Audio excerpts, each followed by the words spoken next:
So I know a lot of us loved the first egg sandwich recipe. Today we're going to go in more for more videos.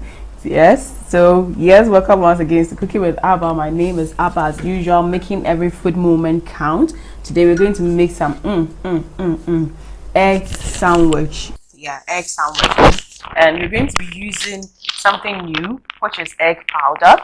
This was actually by some students of mine here.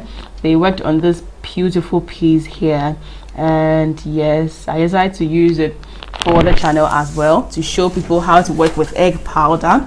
It's one thing which is coming up, and I think we need to be ready to incorporate or adjust to some of these new things that are coming, which are also healthy and good for all of us as well. So shout out to my FOB students here. Yes, I'll leave their description below. If you want to register them for some of the egg powder, you can link up with them as well. You need salt, obviously, and I'm going to use some because this is dehydrated. There's no water in there, and so it's just your egg, but then it is dehydrated.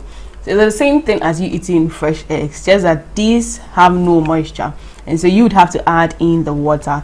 And when you add in the water, it takes, as you mix it or as it sits down, the base is going to absorb the water and thicken up, and so you need to make sure you have quite enough water in there, else it's going to be overly dense when you fry as well.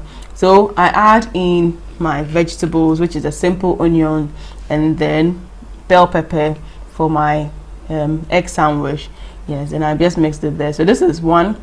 I used one teaspoon and then 1 teaspoon of egg powder as well. That was 1 part of water, 1 part of egg powder as well. Then the next one too, I did the same, but this time round I think I used a little bit more water in there, and it all still worked. Yes, I just add in my salt as usual in there. So you just want to mix them down. Yes, I didn't want to do one big batch of mixture and then scoop. No, I wanted to make my work easy, so I just mixed them into smaller containers for where I could just pour one batch into the bread once it goes into the pan. So that's what I did, yes, in there, just to save me. You can decide to also do it in one bowl and then just put everything in there all at once, and that is all you need. So you can do same without the vegetables in there if you don't like vegetables as well. So yes, my frying pan, I'm just going to grease it up, and then I had bread slices which I had cut triangles inside. Did I say triangles? Rectangles inside. Yes, you can use your knife to just do that cutting in there as well. And then once I put the bread in, I pour the egg mixture in. You realize how thick it had become. So that's why I was saying you don't really need to pour less water. You can do 1:1 or 1:1, 1.5. It's going to work in there as well. Then once I put it in, because my pan is hot, it's going to foam. Then I turn it, and then I smear more butter around it. The butter around it gives you that tasty toast feeling in there. And then I just reduce the heat to low, and then you keep frying. So you can toss the other side too as well. And then you can also smear some extra butter if you want it or not. The idea is that you need to be sure to do this over low constant heat so that it would afford the egg to cook properly. If you give it high heat, your bread is going to look brown early, but the inside may be a bit mushy and moist, and you don't want that vibe. And so you just need to make sure that you have it on a low constant heat and butter each side, which will also give you a nice appearance for your bread or your sandwich as well, and your bread toast will look more nicer as well. The cut in any shape you like. If you like lap, if you like star, if you like circle, you can just cut it in as well. Use your knife to just do those cuttings as well. That is simple way to go about your pan egg toast or egg sandwich or bread sandwich, however you'd want to call it. Yes, this is one simple way to go about it. And I'm just going to make sure that it's brown enough, because I like my toast pretty much brown in there, and my house folks also like it brown. They don't like white business in there. So once it's done, it goes into your pan, and you can just go the next one, grease your pan and then you put it in. You can use pastry brush like I used here, or you could even use a tissue and mop it in oil. Because you don't want it to be too greasy, you need to control the quantity of fat or oils you are putting in.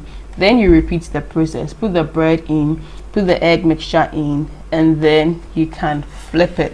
Once it goes in, it's going to form beautifully. So you can just flip for the other side to also cook. Then smear your butter as usual, or your margarine, or your oil, whichever one you are using, so you get more beautiful looking bread toast as well. If you don't like the margarine or the butter and the oil stuff, you can try to avoid it totally. It's pretty much up to you. You can use any bread of your type, whether wheat bread, butter bread, fruity bread, any bread of your preference. You can go with this, and you can also replicate this with your fresh egg as well. And I have quite a number of egg recipes for breakfast just like this on the channel. Do well to also check those ones out and learn a lot from it. These are healthy snacks you can take for your lunch, for your snack breaks. They are also healthy for your breakfast, and they're also fun in the evening when you come from work and you're tired and want something like a healthy chibum to eat. These are the go-to as well. So the inner cubes don't also have to go to waste. So this is what I do with the inner cubes. I just put it in the pan, put the egg mixture on it, just like I'm doing chibum bisa. But then I'm going to turn it quickly for the egg base to also what cook. So the inner part doesn't also go bad. Nothing goes waste here. Yes, I'm going to make use of it as well. So I'm just greasing the pan so that there's a bit of oil. I can smear it over. Then you can just turn it. So this is your simple bread and egg, yes, 2-in-1 over there. And this is easy for the kids. When you're feeding them, they can just pick it and then they're eating. All of them is together. There's less fight in the house as well. So yes, this is my simple twist to working with egg powder and making egg powder sandwiches, or bread toast, or bread sandwiches, or how you want to call it, egg sandwich. Yes, this is my simple twist to making healthy ones at home. And of course, you can just put it together and you cut it across. This is another thing you can also do. Kosua and Meko. Those who like Kosua and Meko a lot, this is one thing you can also do. So the egg powder, I just added in salt, and then I added in enough water in there as well. I'm going to also add in vegetables just to get it healthy. But then I'm going to cook this up. So for those who don't like fried egg, this is one thing you can also do with your egg powder. You can do your cooked egg or your poached egg. You can just use your egg molds, or you can use a glass bowl, which you can cook in water, boiling water as well. So one thing about the egg mixture, like I keep saying, is that once water goes in, it's going to absorb it, and so you need to be careful the quantity of water you're putting in. Too less water will give you very dense approach. The latter is also good. It's going to be fresh like a normal egg takes.